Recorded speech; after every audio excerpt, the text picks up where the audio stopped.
مومن کی نظر اور ہوتی ہے اور منافق کی نظر اور ہوتی ہے۔ سبحان اللہ۔ اللہ تبارک تعالی ہمیں اور آپ کو ایمان کی نظر سے روئے زیبائے مصطفیٰ کو دیکھنے کی توفیق عطا فرمائے۔ اب میں اس عظیم نعت خواں اور مداح رسول اور اندلیب گلشن رسالت کو زحمت کلام دینے جا رہا ہوں، جن کا شہرہ پوری دنیا میں ہے۔ کچھ لوگ یوں ہی گھر بیٹھے بیٹھے عالمگیر بن جاتے ہیں، لیکن وہ واقعی ہیں۔ میں نے انہیں یہاں بھی دیکھا، افریقہ میں دیکھا، دنیا بھر کے مختلف ملکوں میں دیکھا میں نے۔ جانتے ہیں یہ سب برکتیں کیوں ہیں؟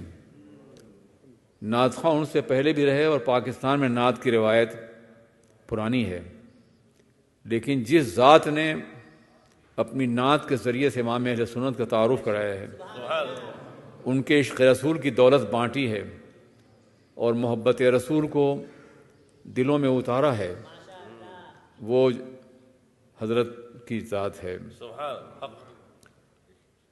امام اہل سنت کا کلام بعض وقت اتنا مشکل ہوتا ہے کہ بہت سے نعت خواں اس عظیم پتھر کو چوم کے چھوڑ دیتے ہیں، لیکن ان کا کلام ان کا کمال یہ ہے کہ کوئی بھی ہو نعت، کتنی ہی مشکل کیوں نہ ہو، کتنی ہی مشکل زمین کیوں نہ ہو، قوافی اور ردیف کی دشواریاں کیوں نہ ہوں، مگر یہ اسی خوبی کے ساتھ پڑھتے ہیں، اور ان کے ترنم کمال یہ ہے کہ وہ دلوں میں اتر بھی جاتی ہیں۔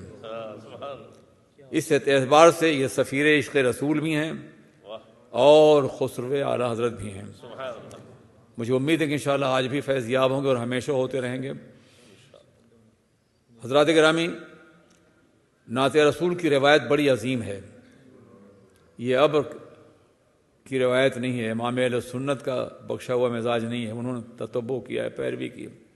بیشتر صحابہ کرام نعت رسول کہنے والے تھے، ازواج مطہرات نعت رسول کہنے والی تھیں، حضور کے خاندان کے عظیم لوگ جناب چچا عباس اور دوسرے سب نعت رسول کہنے والے تھے۔ جتنے محدثین ہیں اکثر محدثین نعت رسول کہنے والے تھے، جتنے فقہا ہیں اکثر فقہا نعت رسول کہنے، امام شافعی ہوں، امام اعظم ہوں، یہ سبھی لوگ نعت رسول انہوں نے اپنی زندگی میں کہی ہے۔ جتنے بھی صوفیاں ہیں ان کا تو سرنامہ حیات بھی تھا نعت رسول، وہ ہمیشہ کرتے رہے ہیں، اور پیغمبر کی مقدس بارگاہ تک پہنچنے کے لیے عشق کی وہ شمع جو دلوں میں جلائی جاتی ہے، وہ نعت رسول سے اس کو باضابطہ آتشی کرتے رہے ہیں۔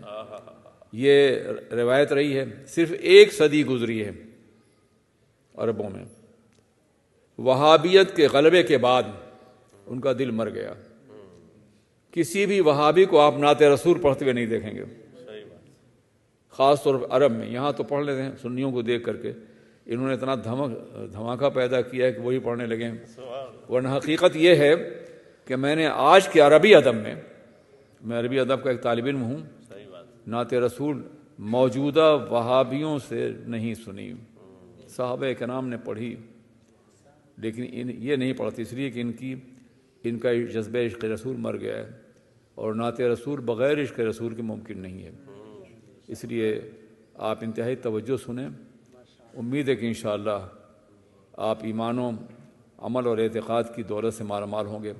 امام اہل سنت کا مزاج یہ تھا کہ وہ حدیث کی شرح لکھ رہے ہوں عشق رسول میں ڈوب کر کے، فقہ کی وضاحت کر رہے ہوں عشق رسول میں ڈوب کر کے، قلم ہر مقام پہ نعت رسول لکھ رہے ہوں، تغزل کے اعلیٰ مقام پر ہوں تو عشق رسول میں ڈوب کر کے۔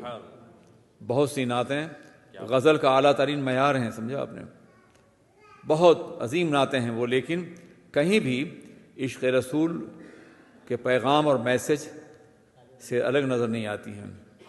اور عالم یہ ہے کہ انہوں نے اپنے کلام کے ذریعے سے نعت لکھنے والوں کو ادب کا ایک شعور دیا ہے، انداز دیا ہے۔ وقت نہیں ہے، یہ بڑا اہم موضوع ہے، انشاءاللہ کبھی میں گفتگو کروں گا۔ عالم یہ ذرا سوچئے کہ ایک بہت مشہور شعر ہے کسی پرانے استاد شاعر کا، یوں ہے درخت حضرت والا کے سامنے، روضہ رسول کے باب میں، یوں ہے درخت حضرت والا کے سامنے، مجنوں کھڑے ہیں خیمہ لیلا کے سامنے۔ تڑپ اٹھے اعلیٰ حضرت، ظالم رسول پاک کی قبر کو خیمہ لیلا کہہ رہا ہے، صرف تغزل کی بنیاد پہ، اور دیوانوں کو مجنوں کہہ رہا ہے۔ تم نہیں جانتے ہو، میں کہتا ہوں۔ یوں ہے درخت حضرت والا کے سامنے، یوں ہے درخت حضرت والا کے سامنے، قدسی کھڑے ہیں عرش معلیٰ کے سامنے۔ جی والا کے سامنے قدسی کھڑے ہیں عرش معلیٰ کے سامنے۔ مفہوم کو نعت کی عرش معلیٰ تک پہنچا دیا انہوں نے۔ اب تشریف لا رہے ہیں انشاءاللہ آپ کی سماعتوں کو نوازنے کے لیے۔